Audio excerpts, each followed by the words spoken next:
Sige po, salamat. Dahan lang kayo mamay. Ayaw po. Sige po. Thank you po.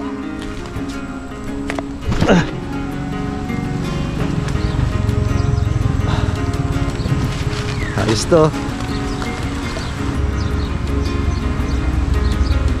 Ilalim ng Tulay Gaming. Good morning. Isang simpleng ganap lang para sa araw nito mga part.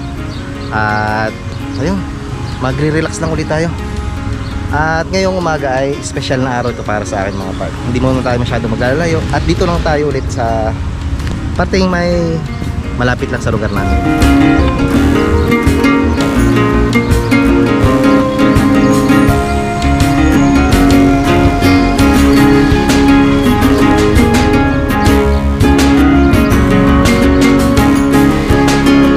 Ito palang ilalim ay semintado. So mamaya titingnan natin yung banda doon. At dito muna tayo. Thank you nga pala ulit kay ate na pinagparking nga natin ng ating motorsiklo para kumbaga maging safe yung si Blossom natin. At merong napapagtambayan na may bubong andun sa itaas.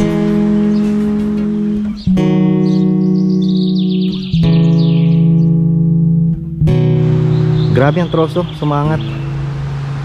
Medyo may kalakihan kaya hindi kinaya. Pero sigurado naman ako natatanggalin yan mga lokal dito. Ngayong umaga ay September 30, araw na Martes. So absent muna ako sa trabaho. Shoutout sa mga katrabaho ko. At nilibanan ko kayo ngayon. Pinili ko muna hindi magtrabaho. Gusto ko muna makapag-relax. At tamang-tama itong lugar na ito para gawin natin yung gayong bagay. Iniisip ko na makapag-relax. Deserve naman natin. Siyempre, sa buo ba namang linggo na pagtatrabaho, siyempre, yung araw ng day off, kumbaga, sobrang kulang na. Kaya, pagkakataon ko na to, pagbigyan nyo na ako mga pare.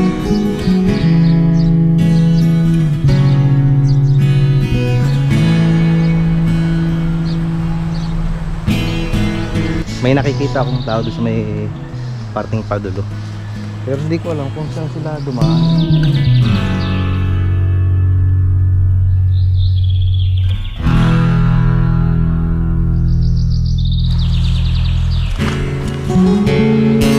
Medyo malakas yung agos doon.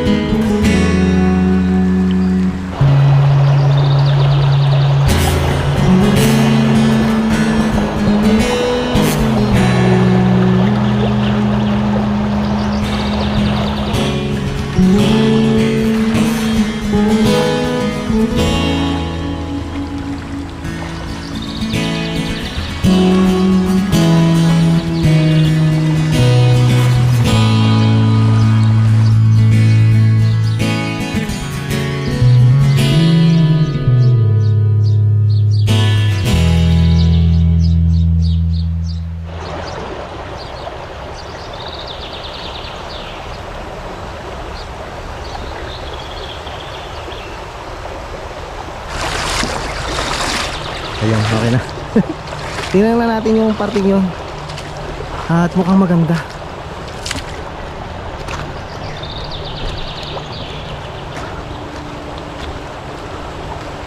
Uy, merong aso. Huwag mo po ni tatahol.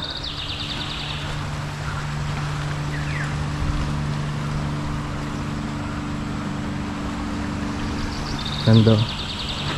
First time ko dito. First time ko itong mapuntahan. Nataho na tayo ng aso. Tumati ako, hindi ako kaaway. Mas maganda dito. Napakaganda ng agos ng tubig oh. Hindi ko sigurado kung saan ang tagos niyan. Kung yan ba ay kadugsong nung nasa bypass road o ewan, masyado kasi mahiwaga yung mga kailugan. Hindi mo alam kung saan nanggagaling. Pero isa lang yung natitiyak ko na nanggagaling yan sa parting kabundukan. Yung patuloy na pag-agos na yan.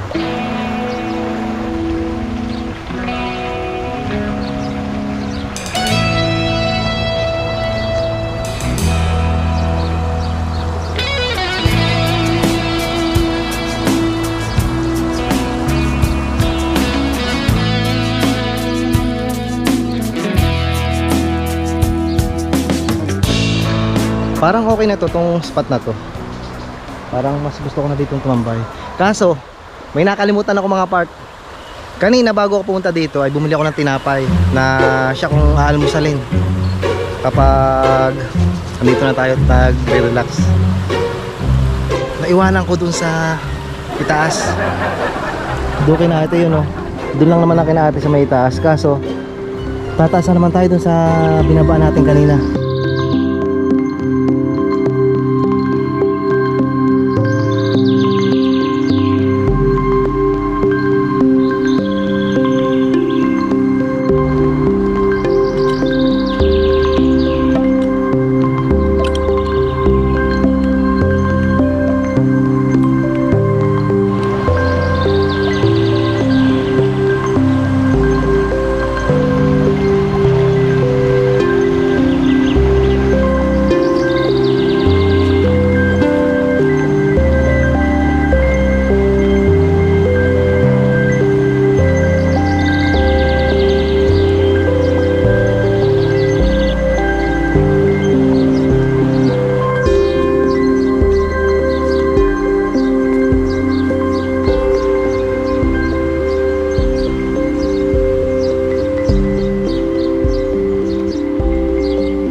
Medyo nakakarinig tayo ng pangilan-ngilan na dumadaan sa sasakyan. Given na yun kasi nasa ilalim tayo ng tulay. Pero all goods na to. Mas lamang naman yung naririnig kong yagas at agos ng tubig. Napakasarap. Tapos sasabayan niyo pa yung mga huni ng ibon.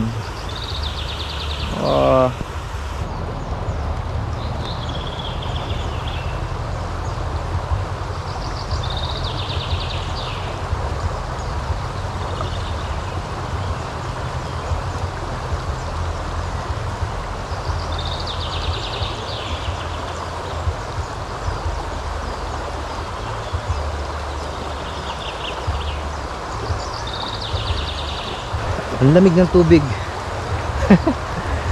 Gusto ko sanang sumubok na magbabad or maligo. Kaso bago ako umalis sa bahay ay nakapandigo na ako. Enjoyin ko lang itong napakagandang view dito sa harapan ko. Isang simpleng ano lang naman, simpleng kasiyahan na magkita ng ganyan. Meron nga pala ako mga part na nagawang vlog nung isang linggo. Kaso hindi ko pa magawang i-edit. May truck dun sa likodan. Hindi ko pa magawang i-edit mga part kasi hindi ko alam kung iuuna ko itong vlog na gagawin ko ngayon o ito ay sa sunod na. Basta hindi ko pa alam. Naguguluhan ako kung alin ang uunahin ko. Medyo bumabawi ako ngayon kahit na siguro kung mapapanood niyo ito ay malaki yung pagitan ng upload natin. Pero babawi ako mga part. Kahit na yung pa-ulot-ulot lang ay sisikapin ko na kahit yung maliitan natin yung agwat ng pag-upload ko para kumbaga hindi kayo masyadong maghintay.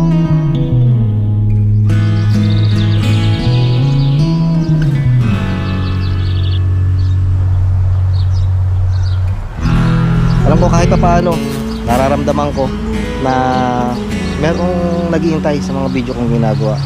At maraming salamat sa inyo mga part. At talagang kahit kakaunti kayo, alam ko nakakaunti kayo, ay patuloy niyo pa din akong sinasamahan sa ating mga ginagawang paglalakbay. Kahit dito lang sa lugar namin ay tinatawag ko natin yung lakbay. kasi parte ng paglalakbay natin yung ginagawa natin pag-iikot dito sa lugar namin. So hindi muna ako mga part. Iniiwasan ko muna mag-rides ng malalayo gaya ng mga ginagawa natin. So siguro kung matagal na kinunod sa akin ay napapanood nyo yung mga rides ko kung saan ako nakakarating, napakalalayo.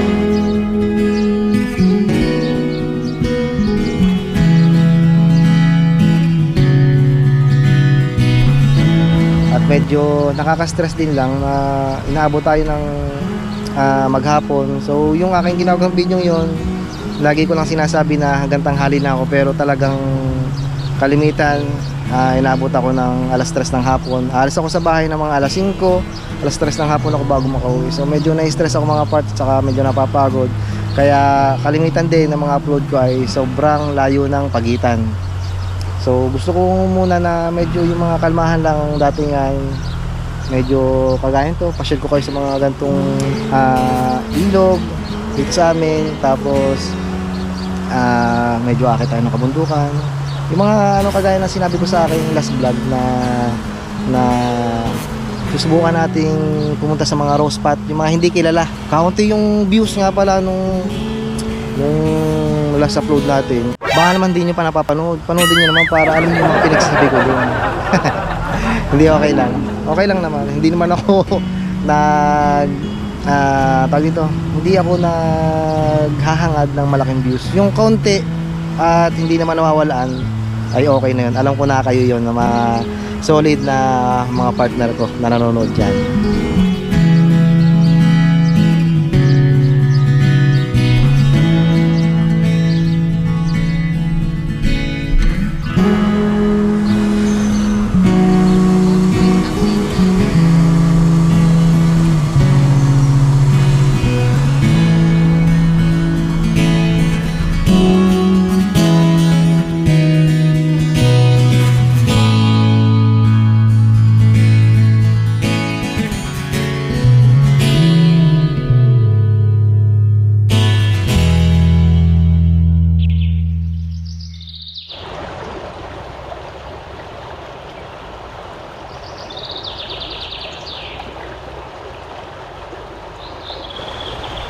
Dumidilim na naman ang langit.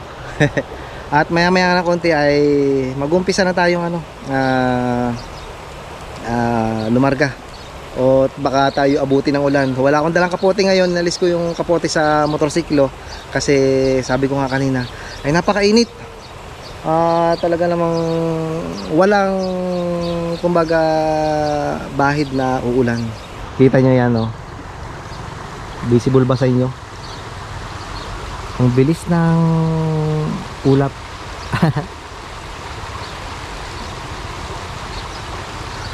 Ayan, oh. So ibig sabihin ang ulan ay nag-i-invite na naman. The rain is inviting. Kaya maya maya na konti mga part ay tayo ay kumbaga mag utay-utay na. So kung hahanapin nyo nga pala mga part, o mapapansin niyo na wala na kayong nakitang tinapay, ay sa kasamang palad hindi ko na binalikan doon kasi medyo alanganin na. At kagaya ng sabi ko kanina lang na ang ating langit ay baka umulan na. So kung ako'y tataas pa tapos babalik ulit dito, ay baka butan tayo ng ulan. Pansamantala nating iwanan muna itong napakagandang spot na tinigilan natin. So banda-banda dyan, babalik tayo at siguraduhin natin na hindi natin makakalimutan yung ating tinapay. Pero buhat dito sa baba, napakaganda talaga. So utay na tayo mga part at subukan ko kung mapupuntahan natin yung sinasabi ko kanina na yung ilalim niyang tulay. Subukan natin kung kakayanin natin.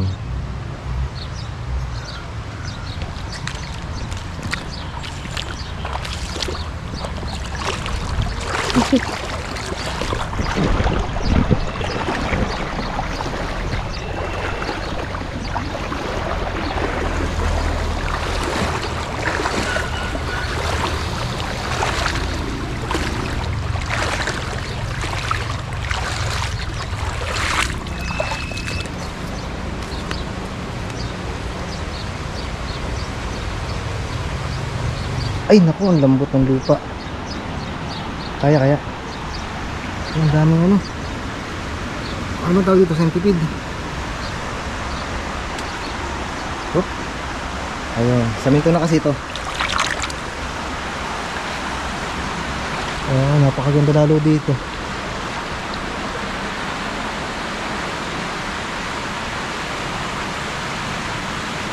Grabe, ang ganda. Kanina doon sa simula ng ating video, yung sa may pinagparkingan ko, yung si ate, ayan sabi, madami daw dito naliligo kapag Sabado Linggo.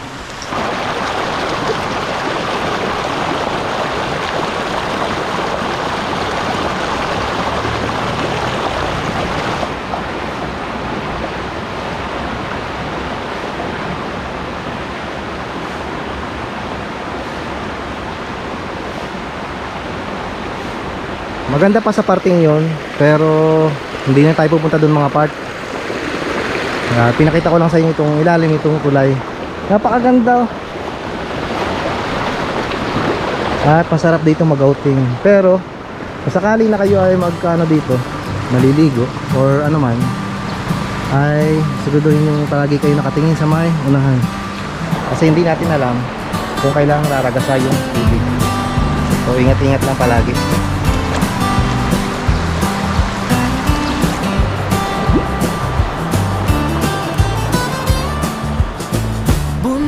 O dagat, laging may kwento. Sa bawat biyahe, damhin ng tanawin. Kultura at saya, sa kamra'y dala. Kwento ng mundo, sasalamin talaga. Halina't sumama, tuklasin ang ganda. Hayren TV, kwento'y para sa lahat. Bawat lakad, bawat tanawin, kasama ka rito. Sa biyahe natin, Hayren TV, Hayren TV, Hayren TV, Hayren TV, Hayren TV.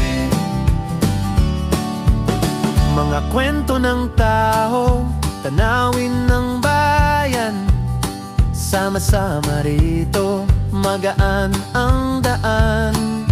Travel vlog na tunay, kwento'y makulay.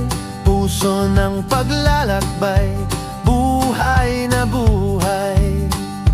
Di lang tanawin, pati damdamin, sa bawat lakbay.